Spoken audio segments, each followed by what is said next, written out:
अभय जी वापस उस मुद्दे पर आते हैं जो सवाल मैंने अजय आलोक से पूछा था। क्या कांग्रेस पार्टी ये नहीं समझ पा रही है कि महंगाई, बेरोजगारी, ऐसे मुद्दों पर जनता आपको सुनना चाहती है, वो जुड़ती है आपके साथ। हिमाचल में आपने देखा, आपने तमाम कोशिशों के बावजूद सरकार पलट दिया, लेकिन ऐसे वक्त पर जब आदमी बार बार बता रही है हमने खदेड़ दिया है, आप लोग बार बार कह रहे हैं कि कहाँ है 56 इंच करते रहते हैं, आपको नहीं समझ में आता है कि बात जब सरहद की होती है तो लोगों में गुस्सा आता है ऐसी पार्टियों के खिलाफ जो सेना पर सवाल खड़े करें। अंजना जी, आज अगर हमने भारत की भूभागी अखंडता पर खुलकर नहीं बोला तो इतिहास जब लिखा जाएगा तो वो प्रतिपक्षी दलों को क्षमा नहीं करेगा। सरकार और भारतीय जनता पार्टी के लोग क्यों सेना के आवरण के पीछे छिप रहे हैं, इसको समझना पड़ेगा। क्योंकि वो अपनी छवि को ज्यादा महत्व देते हैं। इनको लगता है, प्रधानमंत्री जी को लगता है कि छवि ना खराब हो जाए। प्रधानमंत्री जी से छवि नहीं खराब होगी। समूचा विश्व इस बात को जानता है कि डेप्सोंग प्लेन में जो वाई जंक्शन है हमारा, पेट्रोलिंग पॉइंट 10, 11, 12, 12A, 13, वो ब्लॉक कर दिए हैं हमारे। 18 किलोमीटर अंदर चीन बैठा है और उसका महत्व, सामरिक महत्व इसलिए है कि विश्व की सबसे बड़ी एयर स्ट्रिप दौलत बेग ओल्डी की वहां पर है, जो उसकी रेंज में आ गई। प्रधानमंत्री जी तब भी क्या प्रतिपक्षी दल नहीं बोले?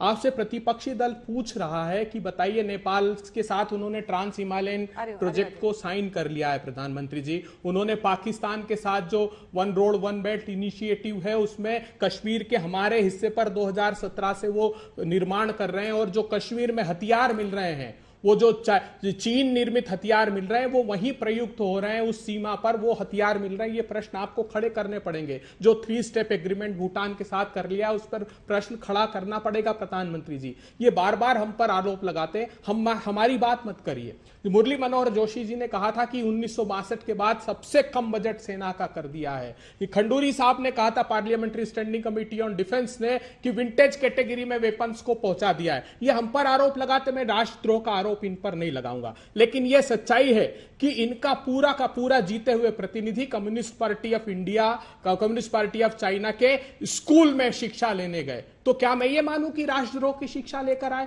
जब ये ट्वीट करते थे कि कम्युनिस्ट पार्टी ऑफ चाइना और भारतीय जनता पार्टी, जो विश्व की दोनों बड़ी पार्टियां हैं, वो उनका स्वभाव बिल्कुल एक जैसा है, तो मैं क्या ये निरूपित कर दूं कि आपने राष्ट्रद्रोह किया? जब आप इलेक्टोरल बॉन्ड से चंदा लेते हैं और छुपाते हैं कि किन किन कंपनियों ने चंदा दिया या नहीं दिया, अगर चीनी कंपनियों ने दिया है तो भी मैं आरोप नहीं लगाऊंगा कि आप राष्ट्रद्रोह कर रहे हैं। अजय लोग जी, एक सेकंड रुक जाइएगा। बहुत बड़ा सवाल पूछ रही हूं, क्योंकि ये किसी और ने नहीं, देश के गृह मंत्री ने कहा है।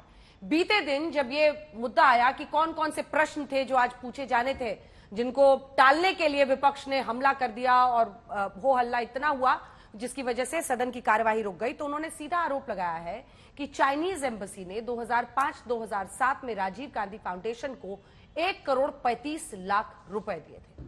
क्या आप इस आरोप को डिनाई कर सकते हैं?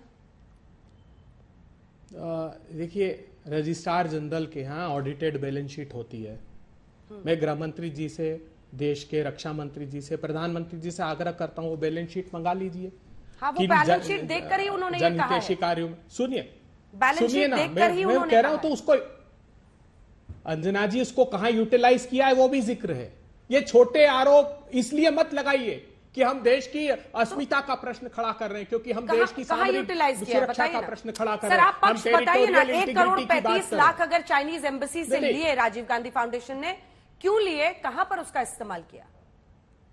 अरे हमने राष्ट्रद्रोह किया है तो फांसी पर चढ़ा दीजिए, लेकिन चीन के सैनिकों को भगाइए। मेलोड्रामा है सर, मुझे बताइए ना, कोई आया है ना घुसा है। ये कैसी नहीं, अंजना जी मैं तो सीधा ही बात कर रहा हूं। हाँ। आपको सुनिए ना, आपकी खुद की सत्ता है, आपकी सत्ता की सरपरस्ती है। आप अगर पूछ लिया सरकार से कि मैं तो प्रामाणिक बात कह रहा हूं, पूरा विश्व कह रहा है, इनके सुब्रमण्यम स्वामी जी का जिक्र नहीं करना चाहता था, अनेकों ट्वीट किए उन्होंने, सारे जितना मैं प्रश्न खड़ा कर रहा हूं उनका जो ट्वीट है उसका एक अंश बता देता हूं कि क्या नीति है भारतीय जनता पार्टी की। वो चाइना के लिए कहते हैं कि चीन कह रहा है आज कि जो मेरा है वो मेरा है, जो तेरा है वो भी मेरा है। पर भी बात कर लेंगे। आपने चूंकि कहा कि आप उसमें जिक्र है कि वो पैसा कहां इस्तेमाल हुआ, तो आप स्पष्ट कर दीजिए। अपने आप में बड़ी स्टोरी है कि अगर राजीव गांधी फाउंडेशन को चाइनीज एम्बेसी से 1 करोड़ 35 लाख लेने पड़े कहीं इस्तेमाल करने के लिए, तो वो कहां इस्तेमाल हुआ? हमारे दर्शकों के लिए भी महत्वपूर्ण जानकारी होगी।